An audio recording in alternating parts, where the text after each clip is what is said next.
We're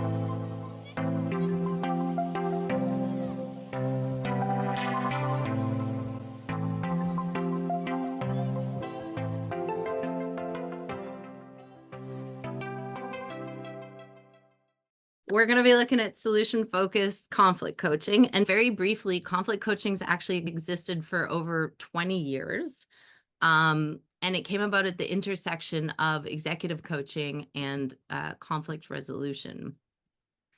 And it was basically developed because there was limited processes that offered people this one-on-one assistance.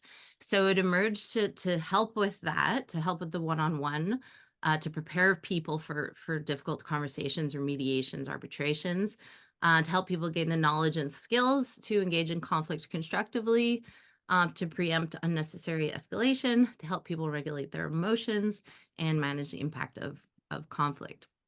So Mediators Beyond Borders defines it as assisting either individual or teams to work through a specific conflict or learn conflict resolution skills to be more effective at handling conflict in general.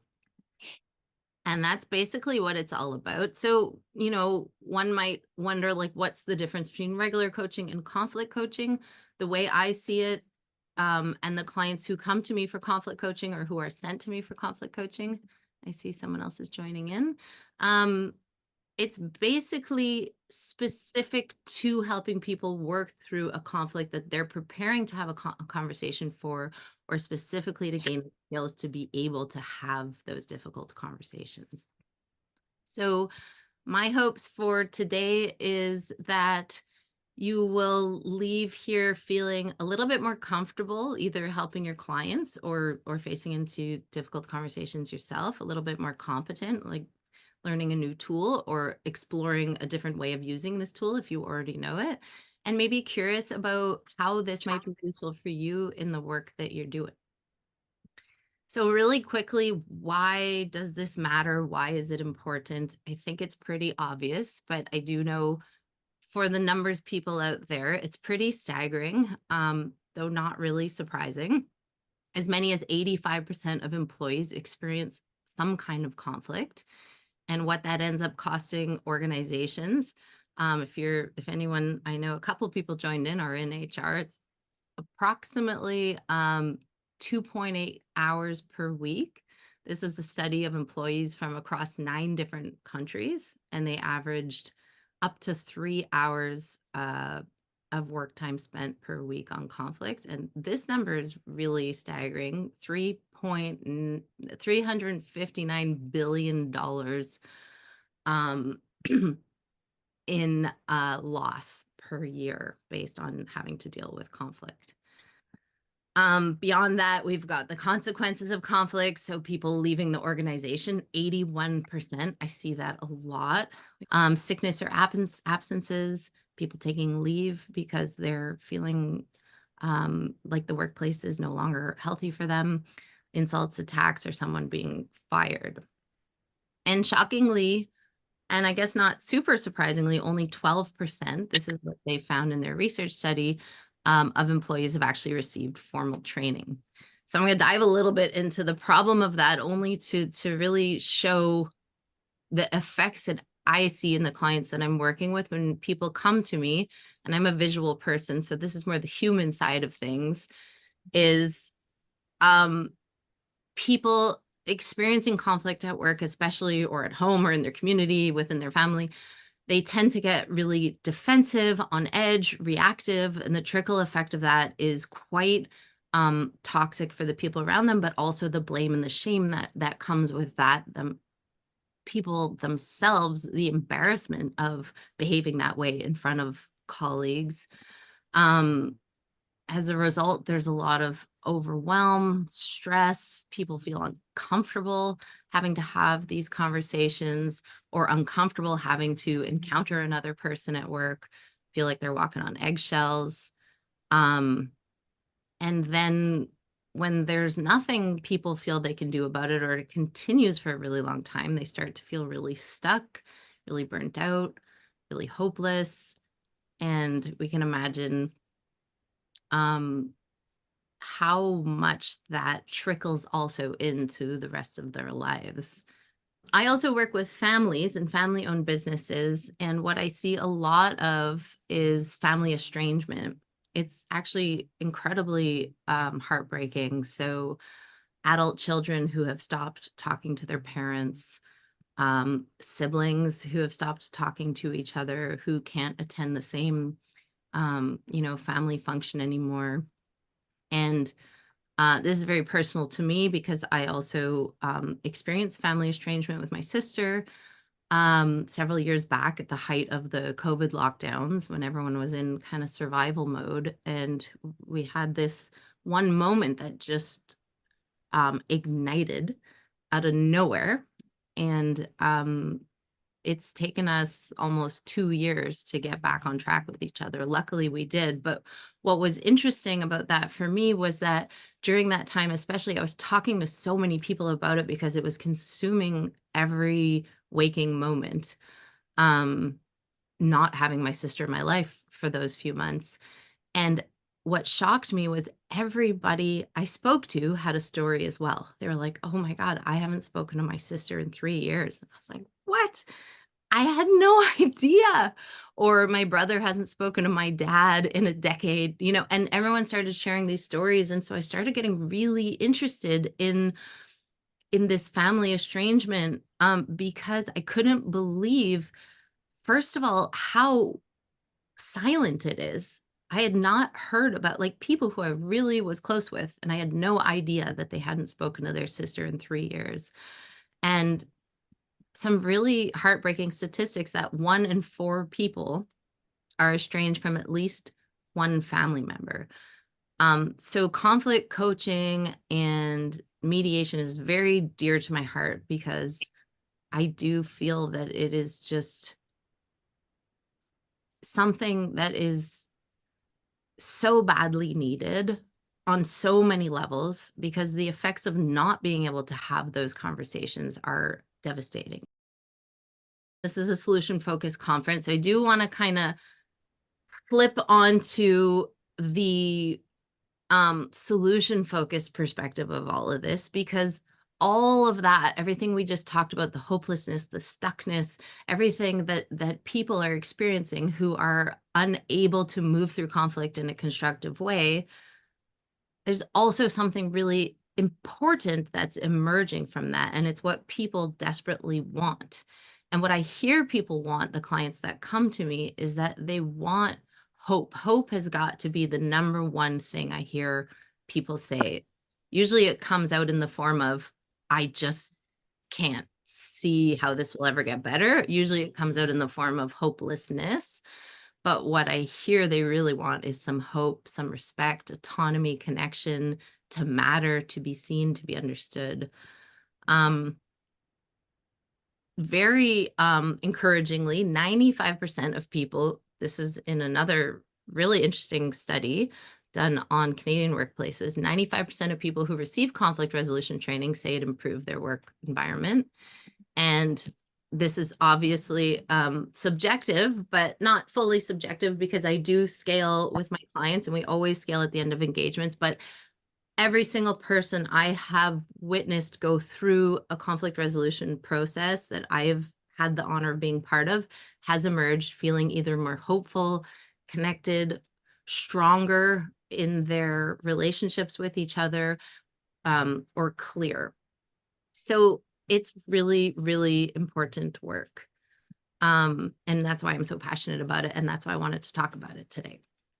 So really briefly, I like this graphic because it helps us kind of look at what's happening in conflict.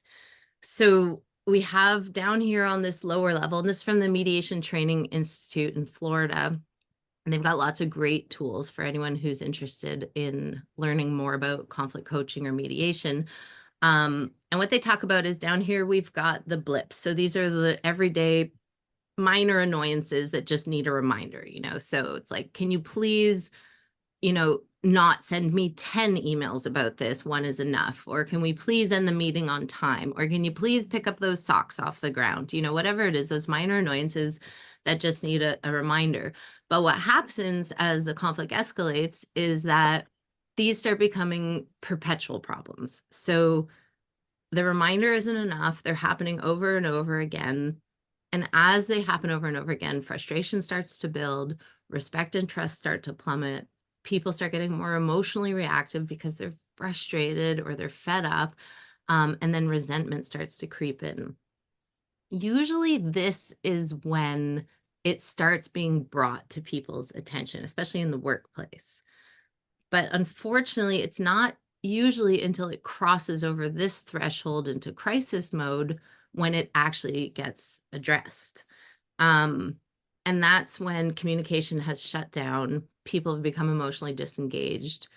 They're very entrenched in their positions, are really stuck in their conflict stories, and it's usually consuming their thoughts. And once it's up here, it's exceedingly difficult to work with. And the reason why it gets up to here so easily is because we are particularly conflict avoidant, at least here in North America, especially in Canada. I can speak for that. I'd be curious to know in other cultures, but in studies done here in North America around conflict avoidance, how many people do you think, what percentage of people do you think avoid conflict if you had to guess? You got 90%? Yeah. I think it's probably closer to 90%, 75, 50, 80, yeah, 99. Probably. The research found 70%, which is still pretty staggering. And why? I mean, it's obvious, but it's uncomfortable. People are afraid of getting hurt or being rejected. Um, and most of the time when people come to me, what they're saying is they just don't know where to even begin. It's been going on, it's gotten so bad, they just don't know where to begin or what to do. So if we look at that through a problem-focused lens, we've got the problems, the reasons why people are avoiding conflict. They're uncomfortable, they're afraid, they don't know where to begin, they don't know what to do. And if we really look at what's going on there and what's important to them from a solution-focused perspective, what we can see they want more of, or what's important to them, is they want to feel more comfortable, more confident, they want to know where to begin, and they want to know what to do. That's what I want to dive into today in particular, is our job as helping professionals or as siblings or as parents or as human beings in a community is to either be equipped or help equip clients with the tools and insights needed to face into these difficult conversations, to expand the conflict stories and perspectives, to find new entry points into these conversations, and to engage in a solution-focused and constructive way. Okay, so equip. So we're going to be looking at this tool that I find exceedingly useful. This tool is exceedingly useful for me. I'm not very good at following steps, but this tool, what it does for me is it provides a map or a lens that I can play around within, but I don't have to remember step by step what are you supposed to do next. It just kind of provides a framework through which I orient conversations with my clients.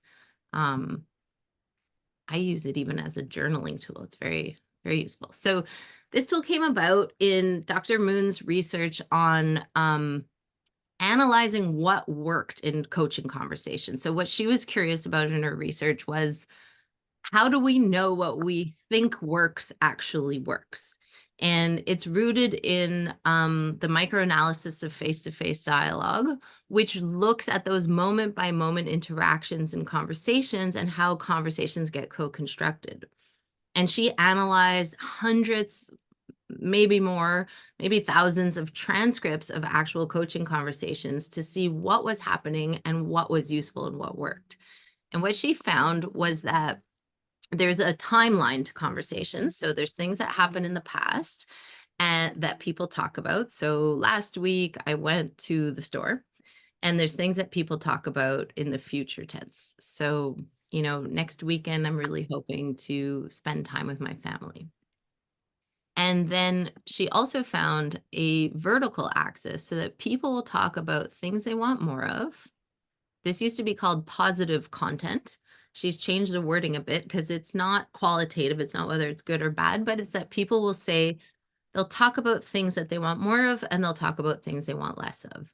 And when we put those two axes together, we get these 4 quadrants here. So quadrant 1 is what people say they want more of in the future tense. So especially for those of you that have never seen this before, what would you think? There's a name for each of the quadrants. What would you call quadrant 1? Yep, that's right. Preferred future. So what people want more of. Quadrant 2, this is the positive past, what people want more of or say they want more of in the past tense. Hayson calls it the resourceful past. So that's everything that the client brings with them that's already working well, their strengths, their resources, their tools, their people that help. Quadrant 3, we're looking at want less of, the things people want less of, so the negative content in the past tense. It sounds like the problem, but that's present. So yes, it's actually, I call it the problematic past. Hayson calls Oh, it the troubled past. oh, I like the double P. So yeah, the troubled past, exactly. So that's everything that's gone wrong, what's not working, why it's so bad, all the things. Oh, we got some more people coming in here. That are not working. So usually when people are walking in and they're dealing with a conflict, where do you think they are absolutely stuck in cement shoes? It's full blown quadrant 3. And then we have the last one, which is quadrant 4. And what do you think that would be called? Dreaded future. Yeah, dreaded future for sure. I think she does call it dreaded future. I have fearful future. It's one or the other, and I think it's kind of changed over the years as well. But yeah, the dreaded future. So the things that we are worried about, the things that are causing us anxiety, the things in the future that we don't want. And so what happens when it comes to conflict conversations and interpersonal conflict is that people have these conflict stories. And usually these conflict stories are building for a really, really long time. I have a new workplace that I'm working with, and the conflict that they are finally moving into coaching and mediation over started 15 years ago. 15 years ago. I couldn't believe it. I was, wow. It's amazing that they're finally doing something about it. But it's, if you think about the story that has developed for the last 15 years for them to get to this point, it's pretty entrenched, right? So here's some examples of conflict stories I hear when I get a new contract or new client comes to me. And these are actual examples of what people have come to me with. So he has no self-awareness and it causes such a toxic workplace. She's meek and timid and never says what's wrong. He's a narcissist. He only thinks about himself. They don't care about us and they never have. So usually those are the opening lines that I tend to hear, these conflict stories where people are feeling frustrated and angry, fed up. And when we plot those into the quadrants, we can see that they really tend to be in quadrant 3 and stuck in quadrant 3. So it's a little different from a normal coaching conversation. For those of you who do coaching or executive coaching, usually people show up very much in quadrant 1, not naturally, but usually there's something they want to work on. There's something they want better. When it comes to conflict coaching, people are often shown up very much entrenched in quadrant 3. They've been talking about this for a long time. They've been thinking about it for a long time. They've been talking to everybody else about it. Usually they're really embedded down in that troubled past and that problematic past story. And I find this really interesting. This is the authors of Crucial Conversations, which I'm sure you've heard of, and if you haven't, highly recommend. Tools for Talking When Stakes Are High. And they talk about when a story has its grip on you, you're stuck in anger, self-justification, and blame. You're telling yourself the same story. You keep telling other people the same stories. You might have that person in your life that's frustrated about something that just keeps talking about it all the time, or you might experience yourself doing that. I certainly have. And you resist others' attempts to question your story. So what we want to do when we're working with people who are stuck in that quadrant 3 is we really want to help expand. And solution focused is so much about, it's about expanding and getting more details about what's important to someone, what's wanted, who's important to someone, what needs to be different. So how do we expand using the quadrants? So here's a current conflict that I'm working with. And it involves a team who have ended up in a really tough situation. This is the, sorry, I'm just going to move your faces closer to me so I can see you when I'm talking. I don't like talking just to the slide deck. This is a team at a hospital. It's a surgeon and a surgical nurse. They've been working together for almost 20 years. And that conflict pyramid, the bleeps were kept happening. It escalated up to those perpetual problems. And then there was this crucial sort of turning point where it hit that pinnacle up into crisis. And they were in the middle of an operation. It was the middle of the night, 2, 3 a.m. The client was put under, starting to bleed out. And the doctor called for the piece that they were using to put into the client to repair something on the client's body, and it wasn't there. They had the wrong one. So they had to call the whole thing off. They couldn't finish the operation. It was a huge disaster, having to talk to the client's family after that and explaining to the patient and their family what happened. And it just hit an absolute turning point where it flipped up into crisis mode. The doctor blamed the nurse blamed the doctor. It escalated, it ended up in a formal complaint being written against each other. And now the doctor and nurse are coming to me for conflict coaching to prepare for mediation. And this is what the doctor comes forward with. This is his conflict story. She's meek and timid. She never says what's wrong. I assume everything is fine. And then she goes and files a formal complaint against me. It's not my fault that she can't speak up. As far as I'm concerned, I didn't do anything wrong. If she has a problem with the way I communicate, she should have said something to me. So he is completely stuck in quadrant 3. So I see it as my job to help him expand the story so he can have more entry points into this conversation, because he's really stuck in that narrative. So as I'm listening to him, I'm hearing him also talking about quadrant 4, so that fearful future. He's worried that he's going to come across the wrong way because he has been told that he's too emotionally reactive and he can be rude and disrespectful. He's worried that their clients, their patients are going to suffer. He's worried that he won't know what's on her mind because she doesn't speak up, and he won't know when her behavior is bothering her, and obviously that he might lose his job. And what I find really interesting when I hear people complaining about what's worrying them and what the problem is that it's a direct line up into quadrant 1, which is that preferred future, what's important to them. So when I start getting curious about that, more information comes into the story, and the story starts to expand. And he starts talking about what he wants, what needs to be different in order for things to be better. He wants her to speak her mind. He wants to have a chance to explain to her that it wasn't personal the way that he reacted, and he'd like to apologize for making her feel that way. He wants a proper process in place so that things like this don't happen again, the mix-up on the equipment, because he started talking about the lack of process in place for getting the right equipment. And he wants them to be on the same side of the fence. He wants her to understand that it's the process and it's not personal. And then when we expand even further, so now the conflict story is starting to open up a bit. We're starting to get more perspective on it. into the resourceful past, what's working, what's helpful, what strengths, what nuggets of resources might already exist to help them get to this preferred future.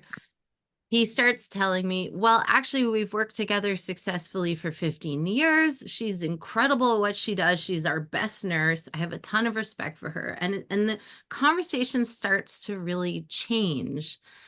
He says, we have this other colleague on our team who really helps her to understand my reactive personality, and that de-escalates things. What's better is that they've initiated this conflict resolution process. He said, honestly, I think we just need to be able to sit down over a coffee and talk, but there's never time for that. We have these crazy busy schedules. I probably only work with her twice a month. It's been escalated for years and years, but there's no process in place for us to sit down and dialogue with each other. So what's better is that they've initiated this conflict resolution process finally after 15 years, and at least they're starting to take things seriously. So now we have a lot more information about what's going on, which will give him more entry points into the conversation. So really, something I find really important to understand when it comes to conflict is that understanding must precede resolution. And one of the tools that I've started using that I find really helpful is, I don't actually know what it's officially called, but Caitlin's online here, and I believe she's been teaching about this tool as well. Caitlin, maybe you can help me out. Is there an official name for this 1, 2, 3 process? I tried to Google it, but I love the concept of it. Not that you know of. Yeah. So basically it's just remembering 1, 2, 3. So going through understanding from the first person, from their own perspective, from the other person's perspective, and then from the third person, the balcony view, the narrator perspective. So I'm not going to read this all out, but just to get a visual for how much more information you can get in that conflict story to expand that story, when you then walk through it from her perspective and his point of view, and from the third person's perspective, now we have a much bigger story. So the next step is, how do we enter into that conversation? How do we prepare our clients or ourselves to start that conversation? Because now we've expanded the story, we have a lot more information that we can work with, and we need to choose an entry point. This is one quote that I find really interesting. This is from the Gottman Institute down in the States, and they do a ton of research on relationship conflict. And they found in their research that the first 3 minutes of a conflict conversation predicts with 96% accuracy how the rest of the conversation will go, which is pretty cool if you can get those first 3 minutes on the right track. Solution focus is fantastic for this. I would be curious to see what the research and microanalysis of face-to-face dialogue says about this, because I would like to imagine there's other opportunities in the conversation to reorient and change directions, but it's still really important to know from the perspective of, how are we beginning that conversation? Here's what's even more interesting, is that it also predicts with 80% accuracy how the rest of the relationship will go 6 years down the road. So they can predict the patterns of the way people communicate with each other in those first 3 minutes on the effects of their relationship 6 years down the road. So coming back to the quadrants, the question is, what quadrant are you entering the conversation from? What door are you opening when you're beginning a conversation with someone that you have experienced tension or interpersonal conflict with? So when we look back at his initial conflict story, she never speaks up. She never told me anything was wrong. She's ruining my career because she can't communicate. And that was his story, and he was stuck in that story. Here's how he would have probably entered that conversation. Straight out of quadrant 3, you, lots of finger pointing, lots of shaming, lots of blaming. You never speak your mind. You never told me anything was wrong. Then you go and file a formal complaint against me. You're going to ruin my career because you can't speak up. And I'm a visual person. What's that going to elicit? Probably not a very good reaction on her part. Maybe worse, a further shutting down and disengagement. And once that dialogue door shuts down, it's really hard to come back from. But with the expanded story, now we have all these new possible entry points. We have all this new data that his clients, his patients are really important to him, to both of them, that he really wants to get middle management's buy-in to change the process around how they get their equipment ready for the operating room. That his other colleague is really helpful with both of them, that he kept saying, I just want us to get onto the same side of the fence. That was not part of his initial conflict story, that he wants to apologize to her and that they've already worked together successfully for over 15 years. So what does the beginning of a conversation sound like with that information? It sounds maybe more something like this. We've worked together successfully for 15 years. You're fantastic at what you do. So this is pulling all that quadrant 2 information. I have a ton of respect for you. I'm worried. This is actually quadrant 4, but I do find quadrant 4 can be very useful in explaining what's important to you. I'm worried I came across the wrong way and I'd like to apologize. I'm worried that the lack of process is making things worse. I would love it if we could get on the same side of the fence and see what we can do to fix that. That's where he was at after he gained more information from all the quadrants, and this was the entry point that he now wanted to take into the conversation. So a completely different conversation, I imagine, that would unfold from that starting point. So we expanded, we found the entry point, and then the next step is to engage, to prepare clients to engage in these conversations. If you're not there as a third-party facilitator, or yourself engaging in these conversations. And so using the quadrants is really helpful. But what I have found with clients is that they find it can be a bit much, especially if they've got a lot on their mind and their emotions are heightened and they're feeling quite tense. So what I found quite useful is really just getting down to the essence of it, and that is focusing on what you want more of versus what you want less of. So the presence of something, so moving towards what you want as opposed to trying to move away from what you don't want in your conversations. Some people in the solution focused community who use the quadrants regularly have kind of developed a language about that, and we call it above the line and below the line talking. So it's become this language of above the line, below the line, or other solution focused practitioners I've heard refer to it as solution land or problem land. So taking the time to pause and notice, am I in solution land right now? Or am I in problem land? And where do I want to be in this conversation?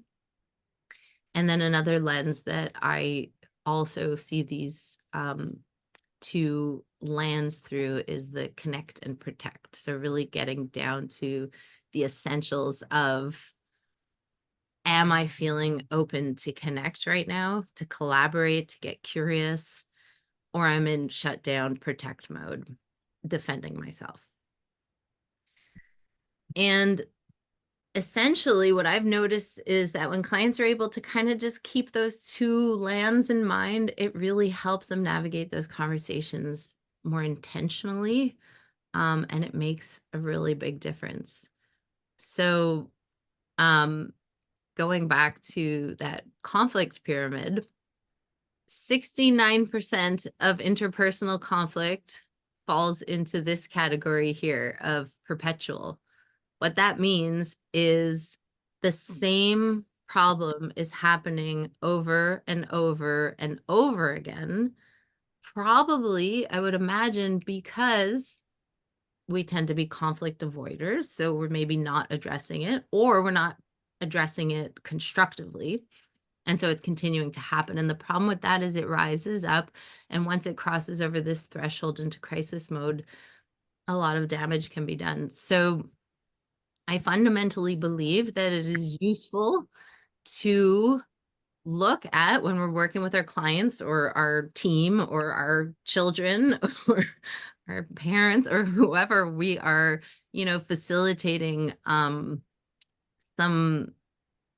level of comfort around engaging in these really difficult conversations, is to help equip ourselves and the people we're working with the tools and insights to get more comfortable having difficult conversations, to expand the story and the perspectives, to be really intentional about what entry point we're choosing to enter that conflict conversation with, remembering those first 3 minutes, and then to engage and pay attention to where we are. Are we below the line? Are we above the line as we're co-constructing that conversation together? And I'll leave you with one last quote here, and then we have a little bit of time to just have a bit of a conversation if anyone's interested in that. Is, with all of that in mind, also to remember that we do not have to attend every argument we are invited to.